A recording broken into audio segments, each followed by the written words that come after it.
Hello, hello, hello, and welcome to another exciting episode of WTF. What the footy? Couple of Yanks shooting blanks about Australian rules football. I'm Robert Gregory, alongside retired Pittsburgh Tribune Review writer, reporter, editor extraordinaire. He's covered the Pittsburgh Pirates, he's covered the Pittsburgh Steelers, Showtime himself, Joe Rutter. And now I'm just a rabid Australian Rules Football League fan, thanks to you about a year ago. And I believe we are both very happy this week. Oh, my Carlton Blues hung on for a win. Happy campers. As did your Melbourne Demons. And in honor of this, you got something here to show us? Oh, I got my Guernsey. There you go. I got my Guernsey. You can see me wearing it on our OnlyFans page, but I'm just going to hold it up here. There we go, D's. Way to go, D's. Way to start the season with some impact. You had anyway, go ahead, Joe. You had a more impressive win than I did. I'm going to take the time here for a second to celebrate. Give me 1 second. Hopefully this comes through.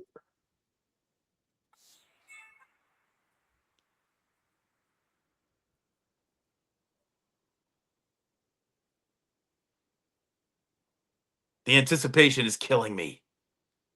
Are you not hearing it? No. Oh.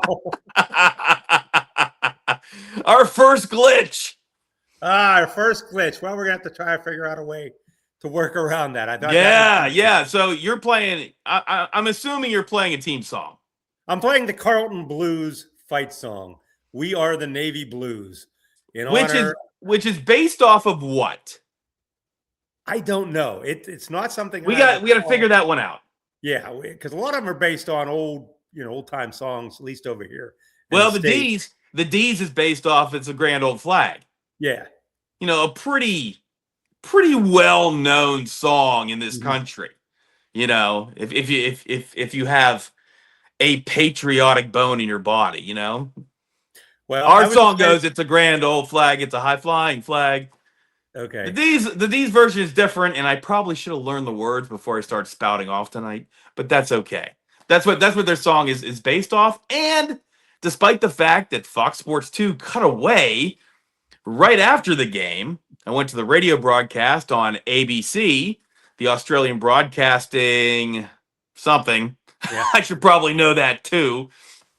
But they stuck around, played the fight song, and then played the singing of the song in the locker room, which is always hilarious because they sing it at about 100 times speed. Oh, they do. Yeah. Even when the Gold Coast, the one that I really love their song. Oh, your number one hit. Yes, when they play, when the team sings it, it's like on 78 RPMs. Yeah, a 33 on 78, right? Yeah, they're flying through that thing. And that's one of the things I love about Australian rules football. The winner gets to sing his song in the locker room after the game. And I wanted to play the song because from everything I've heard and from what I've watched the last 2 weeks, Carlton might not get a chance to sing that song very often this year. So that's not very. I wanted to take a time to Joe, celebrate. That's not very optimistic. What are you talking about? It isn't. But I have one other little surprise up my sleeve. I wanted to bring this along and show it. The reason I fell in love with Carlton 30 to 40 years ago, this man right here, Bruce Dole, the flying doormat. Hopefully you can see him very well. He kind of looks like Drew McIntyre in this Look at that character. Yes, and that is why I loved him, because you see him running up. Hold up a little higher. A little higher, like that. Now a little lower. Right about there. Yeah. Look at this. Look at that dude's mug. That's classic. That is classic footy. I've seen current pictures of him, and he doesn't look that much different, although it's fuller and all gray and white. It's tremendous. Now you said his nickname was the flying doormat. Why is that? I guess because of his disheveled look.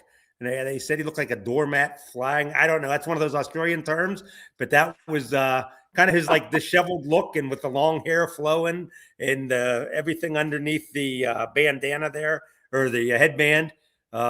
Just watching him run up and down the field was tremendous, and that's one reason I like Carlton. He was a defender, wasn't he?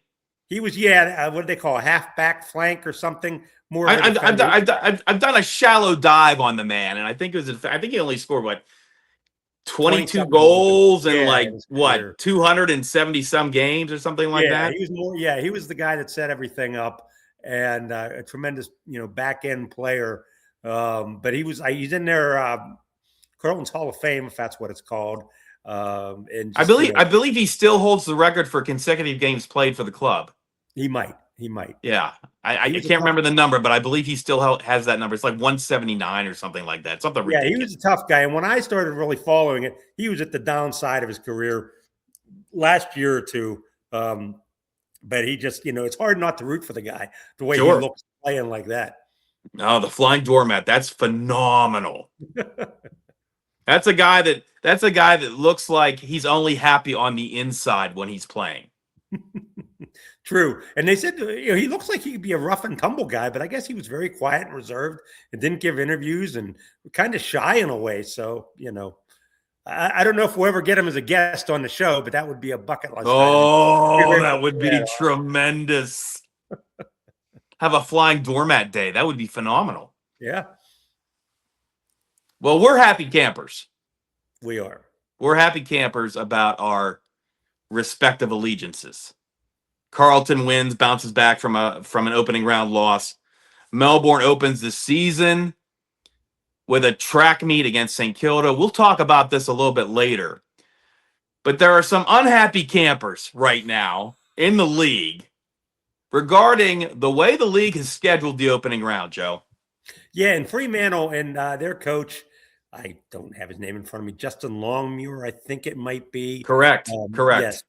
Very upset that, being scheduled against a team, their first game was against a team that played in the opening round, which we like to refer to as week 0. No, hold on a second. Who is we in this statement? Because week 0 does not have the best of connotations in our area. You do realize that, right? Well, there are a lot of people that think that a term like week 0, and for those of you watching, it's more for scholastic football in this area, Western Pennsylvania. High school football, very big. Very big in Western Pennsylvania. It's very big in our neighboring state of Ohio. It's big in Texas. It's big in California. It's a big deal. And when they decided to replace a scrimmage date by allowing teams to schedule a regular season game, at the time, they did not have a designation for it because they already had an official week 1 start to the football season. Yes. So they started calling it week 0. And for some reason or another, that got some people all up in the vapors because you can't start a season on a 0 and this, that, and the other thing. So just to be clear, week 0 doesn't have the best connotation. And frankly, Joe, I think you're on the right track because right now, opening round does not have the best connotation to some of these people.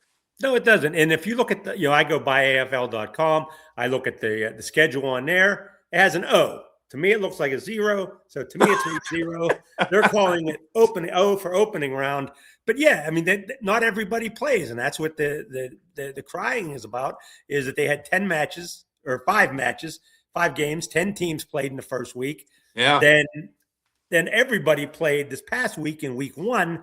Now 4 of those teams, including Carlton, have buys in the second week of the year to kind of make up for having played in that first game. And there's a lot of teams, Fremantle being the loudest of them all, saying that it's a disadvantage to not have played a game in the opening round, that we're playing against a team that has 1 game in their pocket. They've got their legs under them a little bit. They've kind of got the jitters out of the way. We're going through all that now, and it's a competitive disadvantage. Teams that have played in opening round, week 0, over the last 3 years, 10-4. 2 of those losses did come this year, though, with Brisbane, I guess, lost, and was it Collingwood, I think, also lost this. Well, no, Fremantle. Fremantle. Yeah, Freo. Yeah, Freo was one of them, and but somebody else that had played in week 0 lost. It was Brisbane and. Was it St. Kilda, maybe? Yeah, St. Kilda. It was St. Kilda. That's exactly right. Because the Saints, along with the Lions, fought 0-2. Yeah. So a lot of people, are upset, justifiably, I think. I still don't understand. I think I mentioned this at the end of last week's podcast. I was just Like, going to say, this really kind of dovetails nicely with your final thought from last week. And honestly, I didn't think this was going to be such a thing. But then this column was written by Nathan, it was a Nathan Schmuck off the AFL.com.au yeah. website and the AFL app, which if you haven't gotten it, you need to get it. It's phenomenal. He wrote this column leading with Coach Longmuir's really not any comments, but just the idea that he's unhappy with the situation, and he has voiced his displeasure for all 3 years that the opening round has been played. Yeah, and from what I understand, reading that column, because I read it as well, it's done basically to promote the league outside of Victoria, mostly New South Wales and Queensland, where Right. you have Brisbane, Gold Coast, Sydney, and Greater Western Sydney, and those 4 teams. I don't know about previous years, but at least this year had an opening round matchup, and I believe they all had home opening round matchups to try to get the interest up for the fans there.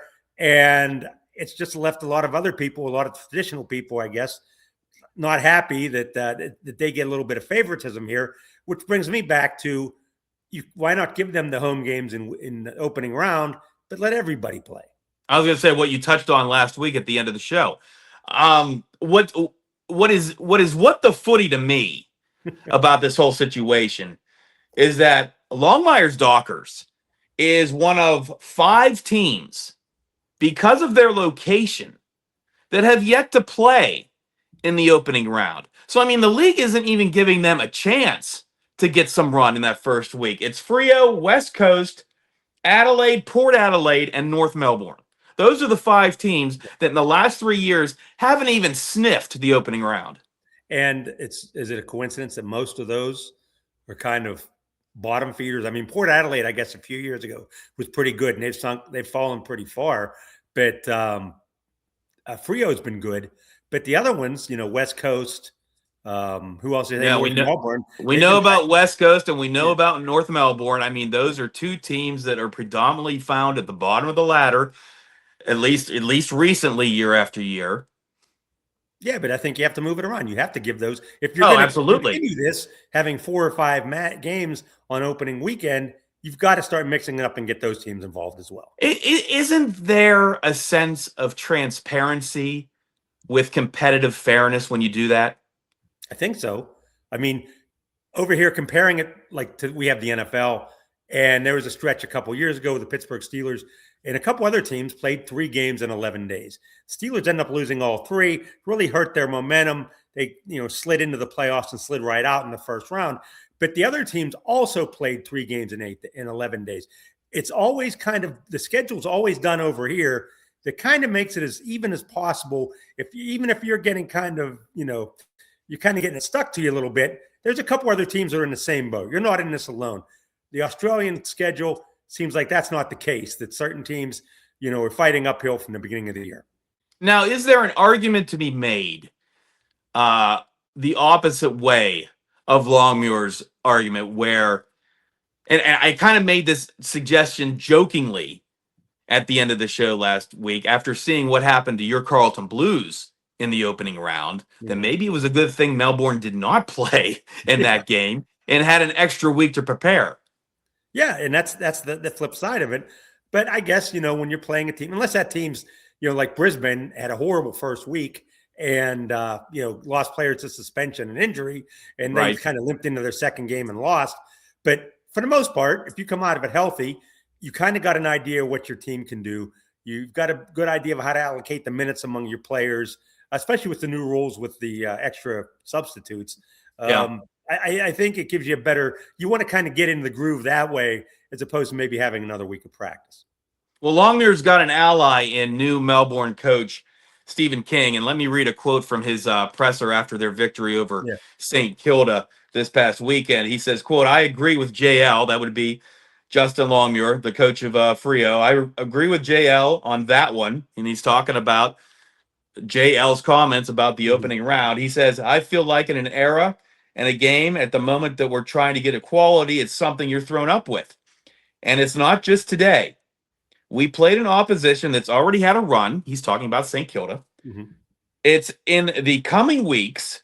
We get two teams fresh off buys, which I think this is a really interesting point as far as competitive balance goes. And he's Yeah. talking about Carleton in 2 weeks, Yeah. and then Gold Coast the week after that. Two teams fresh off buys. Now, I'm not sure if that's good or bad, but we're in a position that we just take what we're given and get on with it, which is a very diplomatic way of saying we're just going to push that off to the side, right? Yeah. He continues by saying, but it's certainly worth noting. It's an interesting concept. Having coached in the northern states, so he has a little bit of experience with this. Yeah. I completely understand the importance of the growth of the game. But we're sitting around last week having to devise a training session, an intra-club, which I assume he means like an inter-squad scrimmage, Yeah. waiting to play in round one. He finishes by saying, quote, if we could take opening round across Australia, I'd be happy to be part of that, end quote. Yeah. Or for the teams that, if they want to promote the sport in those other non-traditional areas, then take all the traditional teams and have a 3-day festival with all these matches at the MCG. Have them all play there, and So we do rivalry games. yeah, however, I don't know how you make it work, but you do it so you bring all those other teams that didn't get to play or that don't get that traditional, don't go to visit those other cities. Have 3 or 4 matches there each week, and just make it staggered so people can see as much football on the opening week as they want. Well, and that kind of dovetails into an interesting aspect I wanted to get into, mentioning the rivalry games and maybe the heightened interest in those kind of matchups. I went back and looked at the attendance figures for the opening round games because the coaches are saying, we need this for the teams, but part of it's got to be for the fans too, right? Oh, it has to be, yeah. Okay. Okay, yeah. So part of it, the fans are going to be part of this equation, all right? So Sydney Carleton, not a great game, as we all know by now, right? Played at the Sydney Cricket Grounds. 40,372. The capacity is 48,000. So about almost 7,000 tickets unsold. Yeah. Okay? Gold Coast Geelong, another kind of stinker. People First, not a big place, 25,000. They had attendance of 19,859. That's a difference of just over 5,000. Yeah. Greater Western Sydney and Hawthorn, a little better game at NG Stadium. I think NG is a French-powered provider. That stadium seats 23,500. 16,157 was the announced attendance. Western Brisbane, that 111-106 game that Western kind of announced themselves. That was at the Gabba. Gabba seats 37,478 for Australian rules. 31,606 was the attendance. And then St. Kilda Collingwood at MCG. Now, MCG is the biggest of the lot. It's just over 100,000, the capacity. They had 82,528. A difference of about 17,500 seats. Now, I don't know what my point is here, but I know here the NFL's opening weeks is pretty much, you're sleeping at the gate to get tickets, right? Yeah, I see these numbers, and you've got tickets to spare at all 5 of these games, and I'm kind of wondering why. Yeah, and I don't understand it either, and it's because it's different, and that's supposed to be the most popular sport in Australia. So you would think it would, especially with, first game of the year, hope springs eternal. Everybody's 0-0. You're excited about the team. You want to go out and see them, and then to see some of these attendance figures, it is surprising. And again, if we ever get this thing viewed in Australia, and somebody wants to tell us why, we'd love to hear the answers of why these attendance numbers are down. Now, I did hear something. There's some kind of controversy, which I don't understand. They sell memberships, which I guess is their ticket packages for arenas, maybe not necessarily teams. And that's and it depends on how many memberships you sell is based on your popularity or something like that. Yeah. And there was a fiasco about the way they were pricing these memberships that were upsetting some people. Maybe that had something to do with it. Again, I don't understand it, but I just thought there'd be more people out at these games. Well, and we remarked while we were watching Melbourne St. Kilda this past weekend, how many empty seats were at MCG?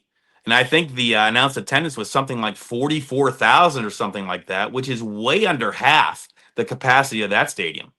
Yeah, and now again, I don't I know that's probably Melbourne's home state. Is that St. Kilda's too? I know they're both both I think they're Melbourne's. both MCG tenants. Yeah. Okay, so it's a home game for one of the other teams.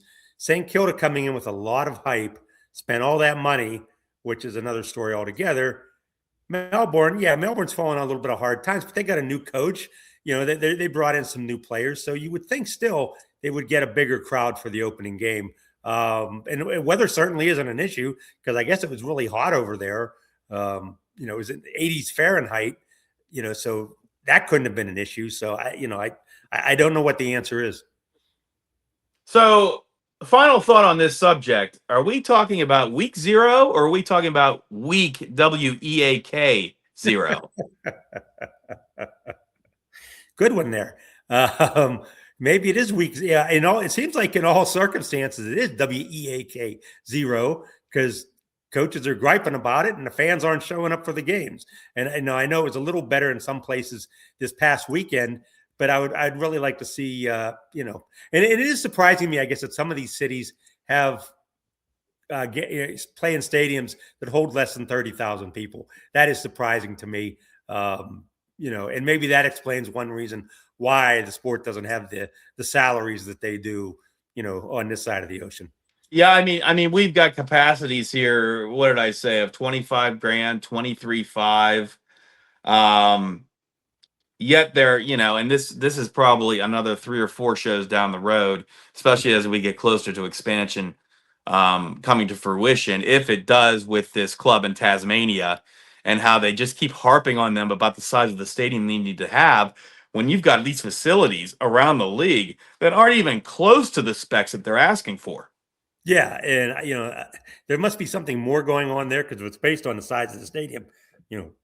Look in the mirror with what they're offering in Sydney and some of these other places with these the stadiums that don't hold that many folks.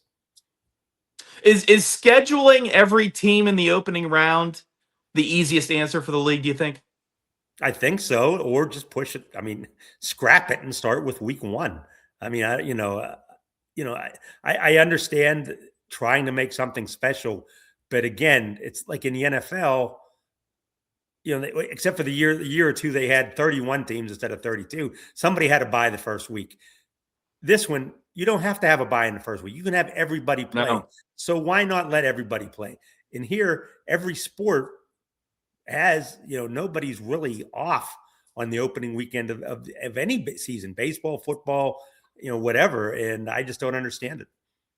And I'm glad I went back and listened to Stephen King's post-game presser from the other night where he was asked about this situation, where he mentioned he's going to be playing 2 teams in the next 3 weeks that are coming off buys. And I hadn't thought of that competitive disadvantage. And I'm wondering, is that more of a competitive disadvantage than what the Frio coach is complaining about? I guess it could be. You've got teams that are rested. I mean, that's always kind of a gripe over here with the NFL, playing teams coming off buys and when you schedule games. So, I mean, I guess that could be. I mean, you're going to have your buys eventually.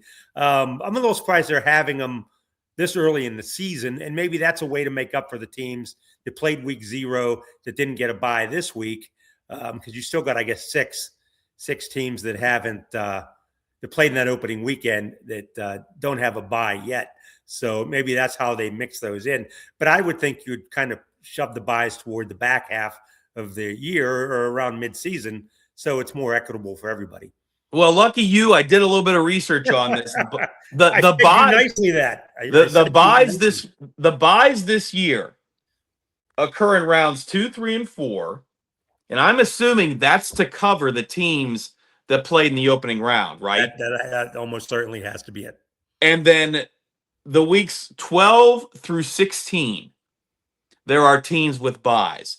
So that is 8 weeks out of a 25-week schedule that there are buys, which actually, if you think about it, what I want to say. If you're not if you're not putting a magnifying glass on it, 8 weeks out of 25 doesn't sound that bad until you realize a lot of it is kind of front loaded.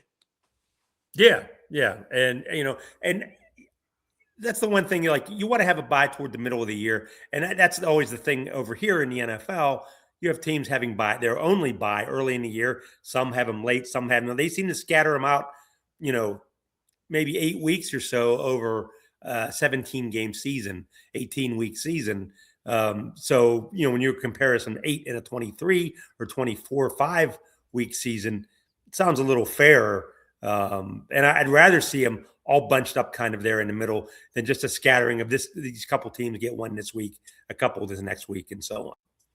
At least they've had the presence of mind to end the buys with 9 weeks to go in the regular season. So you have that final stretch to look forward to. Yeah, and nobody has the competitive advantage down the stretch of being able to get healthy. And you've got to manage your roster, and you've got to plan. If you're a team that's going to be in the top 8 or 10, that you kind of can work your roster to maybe get guys rest and things like that. And again, and have injuries and things like that. But I kind of like the way it's set up from that standpoint.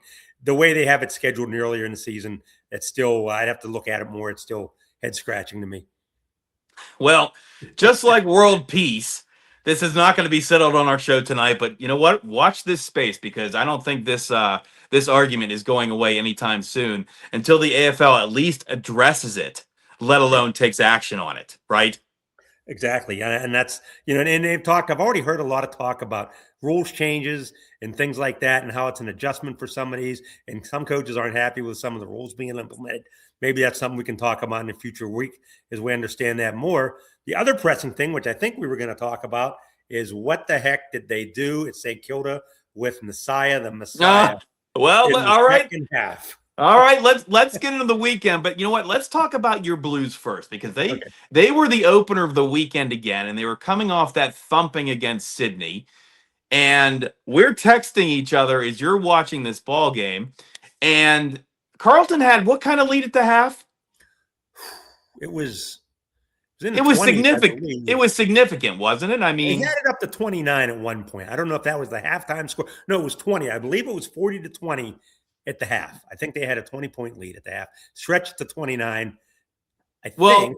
I was going to say, tell me about the ghosts of 2025 coming back in the second half. Yeah, it's just you're watching it, and Richmond, who's not supposed to be that good, but who did have this big comeback and beat Carlton last year in the opening week or first week, does it again. They're coming back. Carlton, they're playing scared almost. They can't get the ball. There's contested. Oh, hold on. Don't say that. Don't say that. You won't be able to represent the team in any function. That's right. Yeah, I'll be blacklisted like that's right. Like Sam. Yeah. But yeah, they're not. It's frustrating to watch as a Carlton supporter, because there's balls contested in the middle of the field. They're bouncing off the Carlton players' hands. They're being out jumped for the ball by Richmond players. And again, like you, I don't profess to be an expert at this sport, but I enjoy watching it. And it just seemed like the things they did so well in the first half totally went away in the second half. They hang on, get their only goal of the second half with about 4 or 5 minutes left. That's insane. Behind or two, and they hold on for, I think it was a 4 or 5 point win, which really one goal erases that.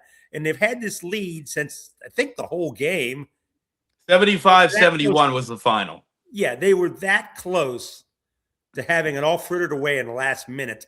And you're just hoping they can hang on for dear life.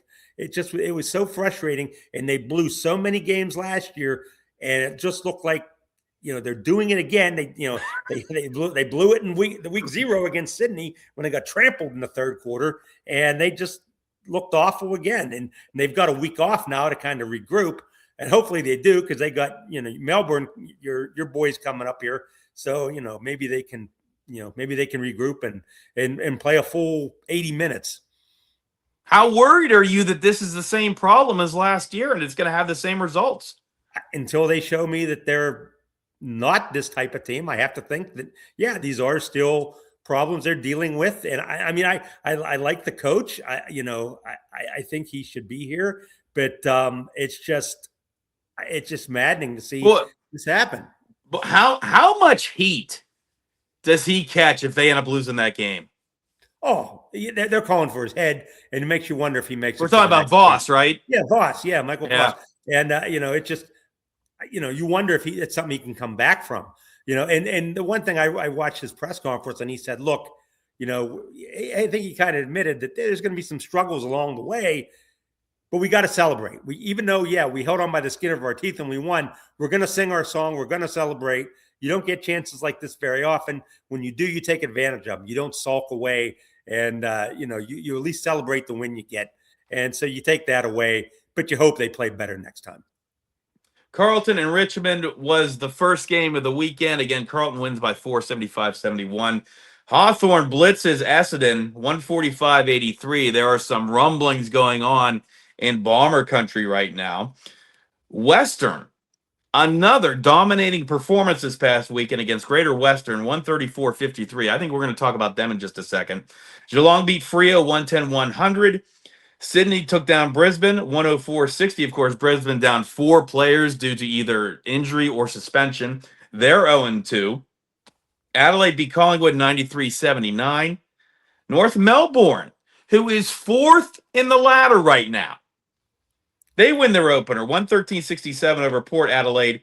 And then we come to what I say proudly is the game of the weekend.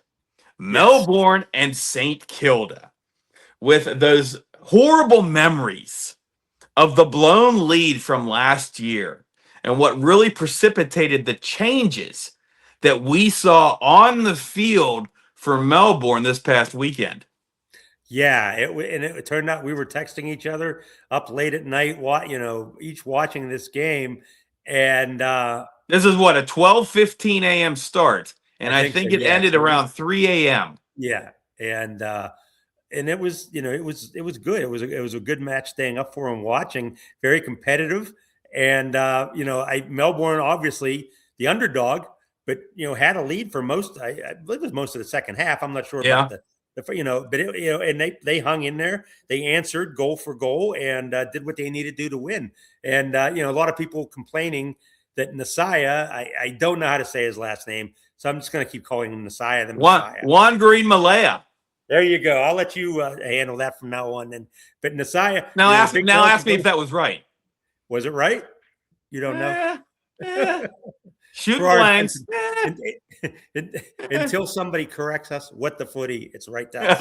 That's right. He comes in, scores a goal that pulls them within, I think, 4 or 5 points, and immediately gets taken out of the game. Yeah, that's right. That's around what? But 11 and a half to go or something like that. Yeah. He gets yanked. Yeah, he gets yanked, pulled off. You can tell from his facial expressions he's not. Oh, so upset. Oh, what do we get? Got Joe frozen on this one. I'll take over. There you go. I was going to say, they finally put him back in with what, about 5.5 to go or something like that? Yeah. And the point being was, I think, not that Melbourne took advantage, but the fact that St. Kilda was starting to build a role to take a lead in that game, and they took out the spark plug. And by the time they put him back in, Melbourne, which was on its heels a little bit in that fourth quarter, I don't think there's any question about that. But by the time Nasaya came back into the game, they had kind of found their footing again, had found some defense in the middle of the field, and were able to hold off the Saints. Yeah, and it was because a lot of the announcers I heard were talking about it. They were talking about it on the game, the radio feed, and there's been a lot of columns about it. And I really didn't understand the coach's answer. You mentioned something about driving. Like sometimes you let them drive the car, which didn't sound like the Nasaya was behind the wheel for that decision, because it seems like he was. They pulled over to the side of the road and said, "Get out." I was gonna say, I don't know what it sounds like, but it looked like they threw him in the trunk. Yeah, and a player of that caliber, they gave him big money. Oh, of course they did. Them, and they built this team around him. I was going to say he's the centerpiece of their all-in strategy. Oh, he is definitely, and he's worth it. He's a great player. They pull him out, and the coach's explanation really didn't make too much sense to me. But and then they put him back in. Now it's their second game of the year. I don't know if they have a bye this week or not, but They do not, by the way. they do not. Okay, but he could be fresh. I don't see how he's not fresh. I mean, look at a guy like Max Gone. You're ruckman for Melbourne. Oh, Maxie. But Max, look how many minutes he played. And he's the oldest guy out there on the pitch, and he's running around like he's 25 years old. There's no reason Messiah couldn't have played longer, and I'm sure if you asked him privately, he would say the same thing.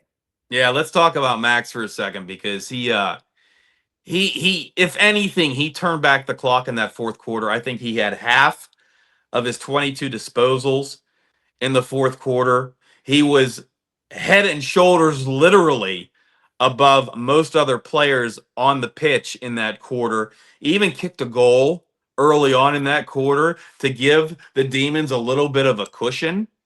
And now I'm seeing stories, wondering aloud, if Max Gone is the greatest Demon to ever play. And I feel like it's based on this performance. While it did harken back to his heyday, and I'm not saying that he has hit his nadir, okay? I mean, he played wonderfully in that fourth quarter. I hope he can keep it up. But can we pump the brakes a little bit on some of these stories? I would say definitely so. Now, again, when I started getting back into this last year, and I started watching Melbourne because of your allegiance, I didn't see what the fuss was about with this guy. He looked older. He looked slow. I think with good reason. With good reason. Winning the contested battles. Now, I also thought the same thing, not from an age standpoint, but about Carlton's Tom DeKoning, who's now also on St. Kilda. And that was the big matchup, Max Gone versus Tom DeKoning. And after the first maybe 15 minutes, you didn't hear much of Tom DeKoning at all. In fact, he was next in the side on the bench late in that game. And I'm thinking, why is he not out there too? He's young. He's only 24 or 5 years old. They paid him huge money to come over in free agency. Yeah. And he's sitting there. And again, watching him for most of that game, I'm like, what's the fuss about him too?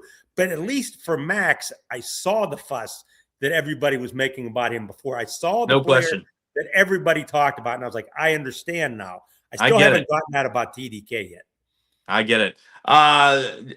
Jacob Van Rooyen, 6 goals, a behind, 14 disposals. Big Roo is his name for the Demons. He led scoring for the Demons. And we got to talk about the Pickett cousins, don't we?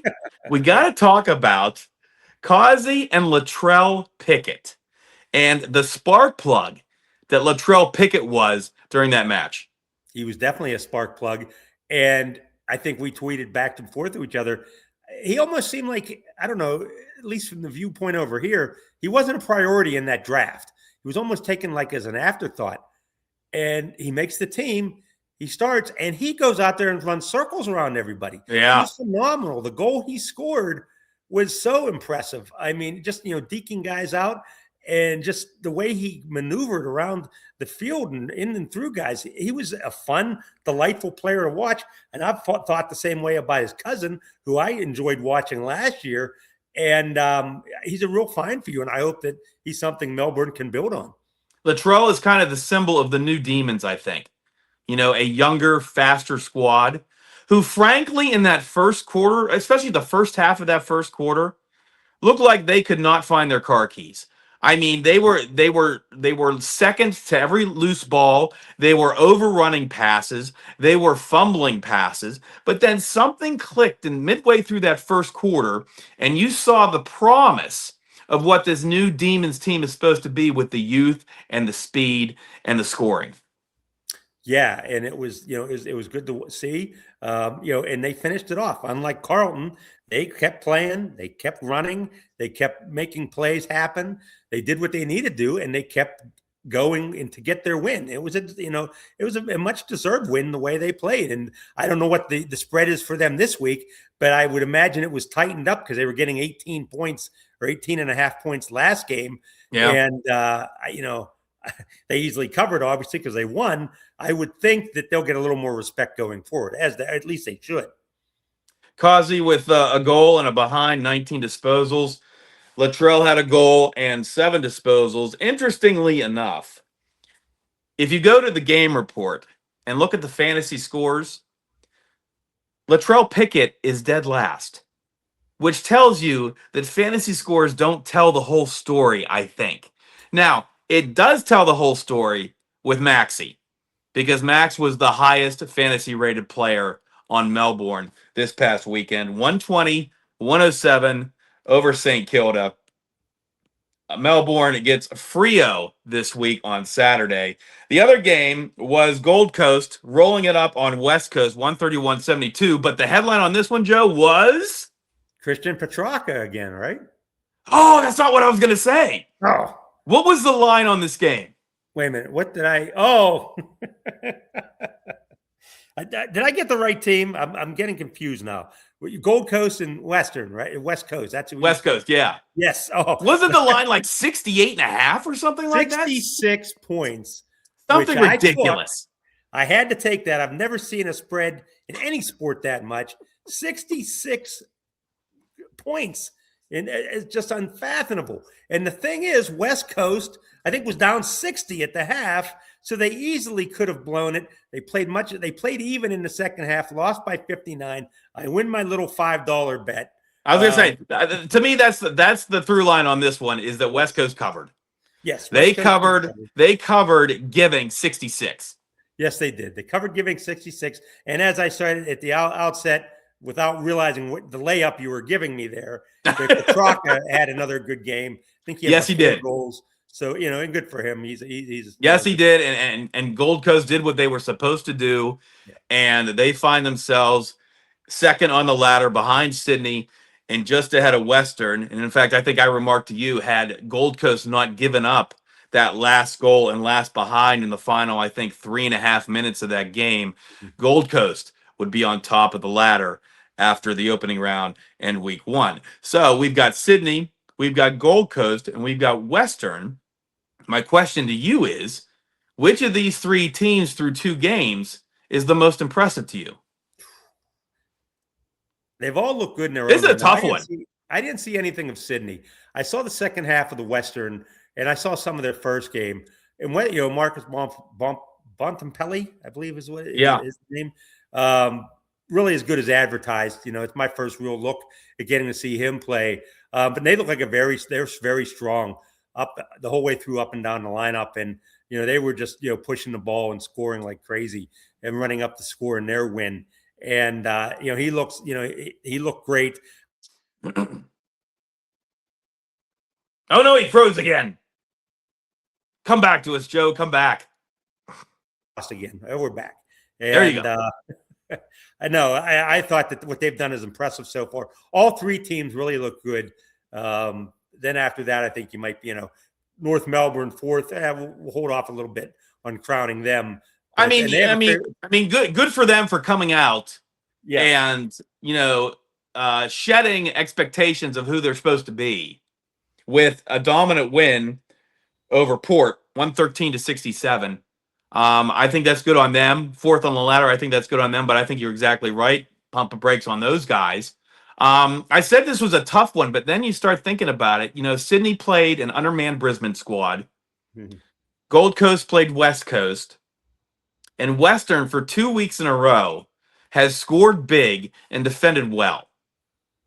Yeah. So I think you really, at this point, as far as maybe not best team, but the most impressive through 2 weeks has got to be Western.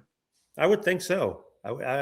I definitely would think so. Just the way they've gotten off to that hot start. And one more thing about North Melbourne, I don't know who they have this week, but fans, they're really excited because they have Carlton in a couple weeks. And I saw some people saying they could get out to a 3 or 4-0 start if everything breaks right for them, and that would maybe match their win total from last year. I know they were down near the bottom. I don't know if they were 16th or 17th. But that would be good to see. Maybe a bottom feeder rising up and getting into the position to be in the finals. North Melbourne is the weekend finale this week, and they play West Coast. So there you go. You can now you can see this happening for them, right? Yeah, Then I don't know who they have. I think maybe Essendon after this, and then they have Carlton because Carlton's coming off the Melbourne game in 2 weeks. So 4-0 start is possible. It is possible. And, Boy, I'd love to go back. Maybe one of our intrepid researchers can find out the last time North Melbourne started 4-0. Here's the schedule for this week. It starts Thursday, Sydney and Hawthorn, as Sydney tries to continue their hot start. 2 games on Friday, Adelaide against Western Bulldogs, Richmond against Gold Coast. On Saturday, it's Greater Western Sydney against St. Kilda. Boy, what's going to happen with St. Kilda? I mean, they got to find the win column here pretty soon. And I feel like Greater Western Sydney is a decent get-back game for them. Yeah. Greater Western Sydney just was not impressive this past week. Yeah, they weren't. And they have Toby Green, the hothead, the suspension machine, as you were, who totally has a new leaf. But no, that ought to be a little more evenly matched. And if St. Kilda is going to do it, they've got to start beating teams that are kind of like-minded, of equal talent as them. Yeah. Late game on Saturday is my D's against Freo. 2 more on Sunday: Port Adelaide and Essendon, and West Coast North Melbourne, which we mentioned. The idle teams: Brisbane, Carlton, Collingwood, and Geelong. Final thoughts, Joe? Got frozen up again. Oh, no. You're back? Okay. I see you. We had a little freeze there. Right. How about a final thought? Yeah, we probably should wrap this up here since since the technology is working against us. Final thought is, I don't know how many wins I'm going to get to enjoy this year with Carlton. I'm going to try to keep getting up. I had to get up at 4:30 in the morning this time. No glitches with the FS2 feed, or was it on Fox? Yeah, no glitches with the TV feed. Although it was on Fox Sports Plus, so I'm paying $15 a month for that. So and I actually watched. That's why I watched the second half of the Western game. I believe was on there as well. So I'm getting my money's worth. No game for Carlton this week, so I'll sit back and root for your Melbourne Demons. No, I appreciate that. That warms my heart. That warms my heart. Let me tell you, I'm not going to model the Guernsey for you, but that does warm my heart. My final thought really has nothing to do with Aussie football, nothing to do with footy. It's just something I got to get off my chest. So if you will bear with me for a second. Not about the Pittsburgh potholes, is it? It is not about the potholes, although I could probably take an hour on that. But I just want to say, March snow sucks. I don't care who you are. I don't care where you are. I don't care that I live in Western Pennsylvania. I don't care that it's technically not spring yet. I don't care that it's only St. Patrick's Day. When I got to be outside at 6:15 in the morning, waking up the entire neighborhood with my ice scraper, trying to get 3 inches of snow off my car, March snow sucks. That's all I got to say about that. And it especially sucks when you had a weekend where it was in the 70s and you woke up yesterday morning and it was in the high 60s. Yeah. And it dropped so bad. Today's high was 28. It was 20 for most of the day. Yeah, I agree. If you had it the whole way through, you wouldn't probably complain as much. But when you get teased with those nice days, then you get snow, that's when it really ticks you off. We've had a real winter as it is. I feel like at some point we need a break. Yeah. And I thought it would have happened by now. Well, maybe by this weekend. Phil. It's Phil's fault. That's right. It is Phil's fault. That stupid groundhog in Punxsutawney. Go ahead and try and spell that one for you. Well, hopefully by the time we convene for next week, we'll be back on the upswing with one can only hope. One can only hope. Well, that'll do it for us this week. Thanks for joining us. Check us out on the socials. We're on YouTube, WTF What the Footy. We are on Twitter X, WTF What the Footy. We're on Facebook, WTF What the Footy. And also, if you're interested in Pittsburgh-minded talk, we got a couple friends that have their own podcast called Sports Talk on Our Time. Frank Verdecchia, Jerry DePaula, another member of the Steelers Beat Squad, former that is. They talk about Pittsburgh sports with a national slant. Check them out on YouTube. For Joe Rutter, I'm Robert Gregory. See you next time. Don't forget Bruce. Oh, and there's Bruce. Don't forget Bruce. See you next time, everybody.